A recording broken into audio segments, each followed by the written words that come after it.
رسول اللہ صلی اللہ علیہ وسلم پہ نازل کیا ہے تو فَأْتُوا بِسُورَةٍ مِّن مِّثْلِهِ، لاؤ اس کے مثل ایک سورت۔ مکے کا ایک کافر تھا جس وقت سورۃ الفیل نازل ہوئی، سورہ فیل، أَلَمْ تَرَ كَيْفَ فَعَلَ رَبُّكَ بِأَصْحَابِ الْفِيلِ، ابرہہ کے بارے میں، ہاتھی والوں کے بارے میں، اس نے بھی ایک سورت بنائی، گڑی، ایک ہی سورت گڑی اس نے، اور وہ سورت پتہ کیا تھی؟ الفیل، ہاتھی، مل فیل، کیا ہے ہاتھی، وما ادراک مل فیل، اور تم کیا جانو کہ کیا ہے ہاتھی۔ جب اس نے، ہوتا یہ تھا کہ عرب کا وہ اس وقت دورہ جو تھا نا، وہ شاعروں اور نجومیوں اور کاہنوں کا تھا۔ جو بھی بندہ اپنا نیا کلام لکھتا نا، اس کی ایڈورٹائزمنٹ کے لیے وہ بیت اللہ کے جا کے نا دروازے پہ تختی بنا کے لگا دیتا، باہر اندر سے جو لوگ سروے کے لیے آتے دیکھتے، اور بیت اللہ کیونکہ شروع سے ہی حرم ہے، شروع سے عزت والی جگہ ہے، لوگ باعث برکت، باعث سعادت، جو بھی مکہ کی حدود میں آتا وہ بیت اللہ ضرور آتا تھا۔ تو جب وہ کلام لکھا ہوتا نا فلاں بندے نے لکھا ہے، تو اگر کسی کو اچھا لگتا تو اس کی ایڈورٹائزمنٹ ہو جاتی۔ اب جس وقت اس نے یہ لگایا نا تو سارے لوگوں نے اس پہ لان تان کی کہ یہ کیا ہے، کس کو نہیں پتا کہ ہاتھی کیا ہے؟ سب کو پتا اس نے، اس کی لمبی دوم ہوتی ہے، چھوٹی پوچھل ہوتی ہے، اس طرح کی کوئی گاڑ گڑ کے نا اس نے اس طرح کی کوئی بات کی، اس کے اوپر عرب کے لوگوں نے ہی لان تان کی۔ اور جس وقت سورہ کوثر نازل ہوئی نا، اِنَّا أَعْطَيْنَاكَ الْكَوْثَرَ فَصَلِّ لِرَبِّكَ وَانْحَرْ إِنَّ شَانِئَكَ هُوَ الْأَبْتَرُ۔ علی مرتضیٰ رضی اللہ تعالیٰ نے اس سورت کو ایک تختی پہ لکھا اور جا کے بیت اللہ کے اوپر لگا دیا۔ اب جو بھی شاعر آئے نا وہ آگ اسے دیکھے اور کہے وما ہوا بقول شاعر، وہ کہے یہ کسی شاعر کا قول نہیں ہو سکتا۔ جب کاہن آئے نا، کاہن، وہ آگے دیکھنے لگے اور کہنے لگے وما ہوا بقول کاہن، یہ کسی کاہن کا بھی قول نہیں ہو سکتا۔ بے ساختہ پکار اٹھے، یہ کس کا قول ہے، کہاں سے آیا ہے، یہ کلام کسی بندے کا نہیں ہو سکتا۔ رب العالمین نے جبریل کو بھیجا اور فرمایا تنزیل من رب العالمین ان هو الا ذکر للعالمین، یہ اللہ کی طرف سے نازل کردہ کلام ہے۔ ان هو الا ذکر للعالمین، یہ وہ رب ہے جس نے یہ ذکر نازل کیا ہے جو تمام جہانوں کا پروردگار ہے۔ اب جب یہ آیات پڑھی نا میرے نبی نے ان کے اوپر، یہ کہنے لگے اس طرح کی تو ہم بھی کر لیتے، ان ھذا الا اساطیر الاولین، یہ تو پہلوں کی کہانی ہے ساری، نعوذ باللہ۔ اب یہ بیت اللہ میں کھڑے ہو کے پتہ کیا کہہ رہے ہیں، یہ مشرکین بڑے بڑے، ابی ابن خلف، عتبہ، شیبہ، یہ سارے کے سارے، ابو جہل، ابو لہب، یہ بیت اللہ میں کھڑے ہو کے کہہ رہے ہیں وَإِذْ قَالُوا اللَّهُمَّ إِنْ كَانَ هَذَا هُوَ الْحَقُّ مِنْ عِنْدِكَ، کہنے لگے اے محمد صلی اللہ علیہ وسلم، اگر اللہ نے آپ کی طرف حق بھیجا ہے، یہ واقعتاً اگر حق ہے، فَأَمْطِرْ عَلَيْنَا حِجَارَةً مِّنَ السَّمَاءِ، پھر اللہ کو کہنے لگے کہ اے اللہ پھر تو ہم پہ نکیلے پتھروں کی بارش کر، اب ائتنا بعذاب علیم، یا ہمیں کوئی دردناک قسم کا عذاب دے۔ وما كان اللہ لیعذبہم، اللہ نے انہیں عذاب نہیں دیا، جانتے کیوں؟ اللہ کا قرآن کہہ رہے انت فیہم، اے میرے حبیب نبی جناب محمد الرسول اللہ صلی اللہ علیہ وسلم، میں انہیں کیسے عذاب میں مبتلا کر دوں، انت فیہم، آپ ان کے اندر موجود ہیں، کیونکہ اللہ نے آپ کو وما ارسلناک الا رحمتا للعالمین بنا کے، اللہ کی رحمت ان کے اندر موجود تھی۔ وما كان اللہ معذبہم، پھر اس سے اگلی بات ہے ان قوموں کو بھی اللہ کبھی عذاب نہیں دے گا، وہم یستغفرون، جو استغفار کی کثرت کرتے رہیں گے۔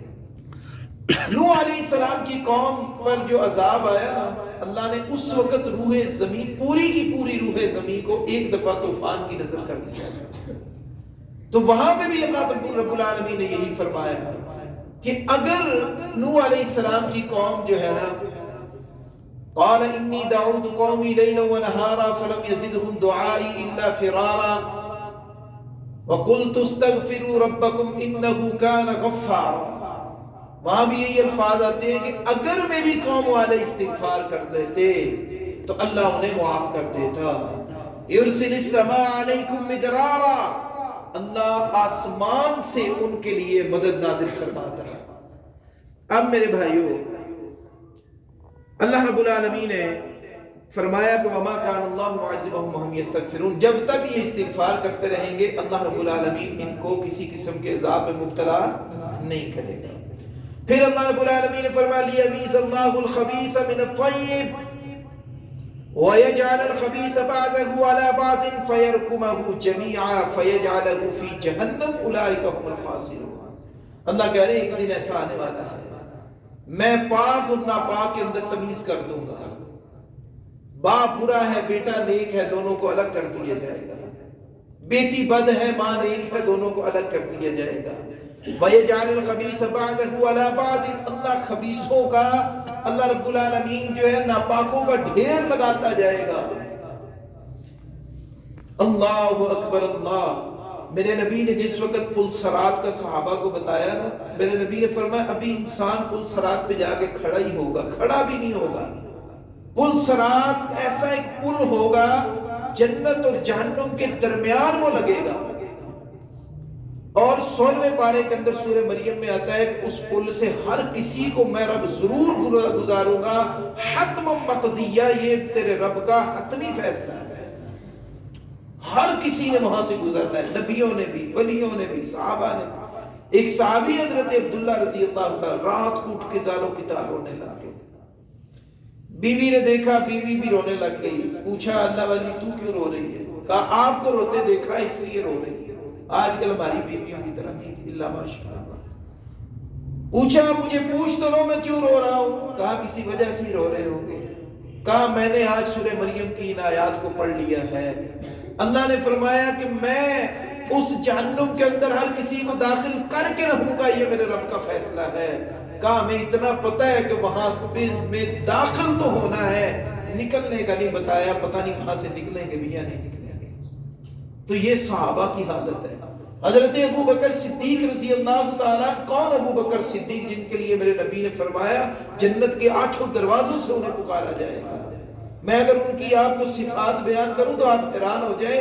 میرے نبی نے فرمایا کہ میں نے روح زمین کے ہر شخص کے احسانوں کا بدلہ دے دیا. ایک شخص ایسا ہے جس کے احسان میں دنیا میں نہیں دے سکا، اس کے احسانوں کا بدلہ میرا رب حشر کے میدان میں دے گا. لوگوں وہ کوئی اور نہیں ہے، وہ ابو بکر صدیق رضی اللہ تعالیٰ. وہ ابو بکر صدیق رضی اللہ تعالیٰ کہا کرتے تھے کاش کہ میں درخت کا سوکھا ہوا پتا ہوتا، میں درخت سے کٹتا، زمین کی خاک کے ساتھ میں خاک ہو جاتا، مجھے میرے رب کے سامنے کھڑے ہو کے حساب نہ دینا پڑتا. آج ہم کس قدر غافل ہو گئے میرے بھائی. رب العالمین نے اگلی آیات میں فرمایا یا ایھا الذین آمنوا اذا لقیتم فئۃ فاثبتوا واذکروا اللہ کثیرا لعلکم تفلحون. اے ایمان والو، جب تم آپس میں جنگ کے دوران جب ملو گے نا، یہ سورہ انفال کے اندر اللہ رب العالمین نے جنگ کے آداب بھی سکھائے ہیں. جہاں اللہ رب العالمین نے اور اللہ کے رسول نے زندگی کے ہر معاملے کے آداب سکھائے ہیں، وہیں پر اللہ نے اور اللہ کے رسول جناب محمد رسول اللہ صلی اللہ علیہ وسلم نے جنگ کے بھی آداب سکھائے ہیں. اب جب میرے نبی مکہ سے ہجرت کر کے مدینہ آ گئے تو مکے والوں نے پھر بھی پیچھا نہیں چھوڑا. میرے نبی مکہ سے نکل رہے ہیں اور بار بار بیت اللہ کی طرف دیکھ رہے ہیں، کہہ رہے ہیں اے بیت اللہ مجھے تجھ سے اتنی محبت ہے، اگر مجھے یہاں سے نہ نکالا جاتا میں تجھے چھوڑ کے کبھی نہ جاتا. میرے نبی کو آپ کے وطن سے نکال دیا گیا. اپنی بستیوں پہ، قبیلوں پہ، کنبوں پہ فخر کرنے والوں، میرے نبی کو آپ کے وطن سے جلا وطن کر دیا گیا. آپ مدینہ آئے، پتہ چلا کہ مکے والے ابھی بھی جان نہیں چھوڑ رہے. کتنا لشکر بن کے آیا؟ 1000 کا. کتنا؟ 1000 بما ساز و سامان. اس وقت ٹیلی فون نہیں ہوتے تھے، اس وقت میسیجز نہیں ہوتے تھے، وائرلیس نہیں ہوتے تھے، ٹیلی کام نہیں ہوتے تھے. کوئی گزرتا کسی کو پتہ چل گیا تو جا کے خبرگیری کر دی. اسی طرح سے پتہ چلا کہ 1000 کا لشکر مدینے کی طرف آ رہا ہے. میرے نبی اٹھے، میرے نبی نے صحابہ سے کہا کہ اللہ اور اس کے رسول جناب محمد الرسول اللہ صلی اللہ علیہ وسلم کی اطاعت کرنے کے لیے کون تیار ہے؟ کون اللہ اور اس کے رسول کے لیے اپنی جان کا پروانہ دینے کے لیے تیار ہے؟ سب سے پہلے کھڑے ہونے والے حضرت ابوبکر صدیق رضی اللہ تعالیٰ عنہ۔ لیکن میرے نبی کے دل کو چین نہیں آیا، پھر اعلان کیا، عمر فاروق رضی اللہ تعالیٰ عنہ کھڑے ہوئے، پھر اعلان کیا، عثمان غنی کھڑے۔ میرے نبی چاہ رہے تھے کہ انصار میں سے بھی کھڑا ہو، جن کے ہاں مہمان آئے ہیں وہ کھڑے ہوں۔ پھر حضرت مقداد رضی اللہ تعالیٰ عنہ کھڑے ہوئے۔ اللہ اکبر، کیا انہوں نے بیان کیا، کیا ان کا بیان تھا۔ کہا آقا مجھے لگتا ہے کہ آپ ہمارا امتحان چاہ رہے ہیں۔ کہا اللہ کی قسم، سامنے آگ کا دریا ہو اور آپ انصار سے کہیں کہ چھلانگے لگا دو، کہا ہمارا ایک بھی ایسا نہیں ہوگا جو پیچھے ہٹے گا۔ میرے نبی خوش ہوئے اور آپ نے جب اعلان کیا تو میدان بدر کے لیے، اسی لیے اس کو غزوہ بدر کہا جاتا ہے۔ آپ جانتے ہیں کہ کون سی تاریخ کو ہوا؟ 8ویں ہجری میں یہ ہوا اور 17 رمضان المبارک تھا۔ تپتی صحرا دھوپ تھی۔ صرف ایک واقعہ آپ کو سنا کے اپنی بات کو اختتام پہ لے کر جاؤں گا۔ اللہ اکبر اللہ، صفیں باندھی گئی، کل صحابہ 313 تھے۔ کتنے؟ 313 صحابہ، اور بدر کے میدان کے لیے تیار ہو گئے۔ سامنے پتہ ہے کتنا لشکر ہے؟ 1000 کا بما ساز و سامان۔ اب یہ 313 ہے، حدیث میں آتا ہے کل تقریباً 2 یا 3 گھوڑے تھے، باقی سارے ایسے کھڑے۔ کسی کے پاس ہتھیار ہے، کسی کے پاس ہتھیار بھی نہیں ہے، حالات ایسے تھے۔ اللہ اکبر۔ حضرت عبد الرحمن بن عوف رضی اللہ تعالیٰ عنہ کہنے لگے، جس وقت لائنیں سیدھی ہوئی نا تو میں نے اپنے دائیں طرف دیکھا تو ایک 13 سال کا بچہ، تو میں نے بائیں طرف دیکھا تو 12 سال کا بچہ۔ میں نے کہا عبد الرحمن آج تو گیا، تیرا دایاں بھی کمزور، تیرا بایاں بھی کمزور۔ عبد الرحمن بن عوف رضی اللہ تعالیٰ عنہ کہنے لگے، ابھی میں نے یہ سوچا ہی تھا کہ میرا پلو ادھر سے سرکا، اور یہ کہنے لگا چچا یہ بتاؤ کہ ابو جہل کون ہے؟ اللہ، کیا پوچھا؟ ابو جہل کون ہے؟ کہا تم نے کیا کہنا ہے؟ ابو جہل کو کیا کہنا ہے؟ کہنے لگے اس سے پہلے کہ میں اس کو بتاتا، اس ساتھ والے نے میرا دامن کھینچا، کہنے لگا چچا اس کو نہ بتانا، پہلے مجھے بتا ابو جہل کون ہے۔ پوچھا تم نے کیا کہنا ہے ابو جہل کو؟ یہ معوذ اور معاذ رضی اللہ تعالیٰ عنہما تھے، دونوں کہنے لگے قسم کھائی ہے مر جائیں گے یا ماریں گے ناری کو، قسم کھائی ہے مر جائیں گے یا ماریں گے ناری کو، سنا گئے گالیاں دیتا گئے محبوب باری کو۔ اللہ۔ تو حضرت عبد الرحمن بن عوف رضی اللہ تعالیٰ عنہ کہنے لگے وہ دیکھو سامنے حفاظت کر رہا ہے اس کی فوج کا دستہ۔ یہ دونوں کہنے لگے یہ دستہ کب تک روکے گا اسرائیل کا رستہ؟ کہنے لگے ابھی یہی بات ہوئی، میں نے اپنی انگلی ایسے اٹھائی، وہ سامنے لمبا تڑنگا بہترین کمانڈر اور اونچی گردن والا ابو جہل عمر بن ہشام، کہنے لگے میری انگلی ابھی اٹھی تھی کہ میدان میں گرد و غبار چھا گئی، یہ بھاگ کھڑے ہوئے گرد و غبار چھا گئی۔ اب آگے سنیے ذرا معوذ اور معاذ کی زبانی۔ حضرت معوذ اور معاذ کہنے لگے ہم دونوں ابو جہل پہ جپٹے، جب ہم آگے بڑھے تو ابو جہل کا بیٹا اکرمہ اس وقت ابھی مسلمان نہیں ہوا تھا، کفار کی طرف سے لڑائی کر رہا، اور آپ جانتے ہیں اکرمہ بن ابی جہل کون ہے؟ مفسر قرآن ہے رضی اللہ تعالیٰ، لیکن اس وقت وہ کفار کی طرف سے تھے۔ ایک طرف آپ خالد بن ولید رضی اللہ تعالیٰ عنہ کو لے لیں اور دوسری طرف آپ اکرمہ بن ابی جہل کو لے لیں، اس پائے کا وہ بندہ تھا۔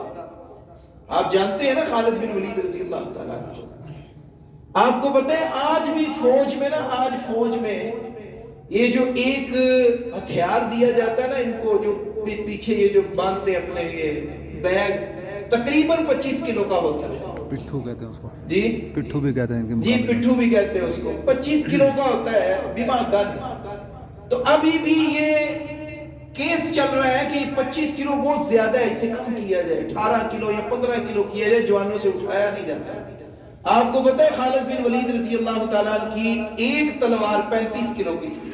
کتنے کلو کی؟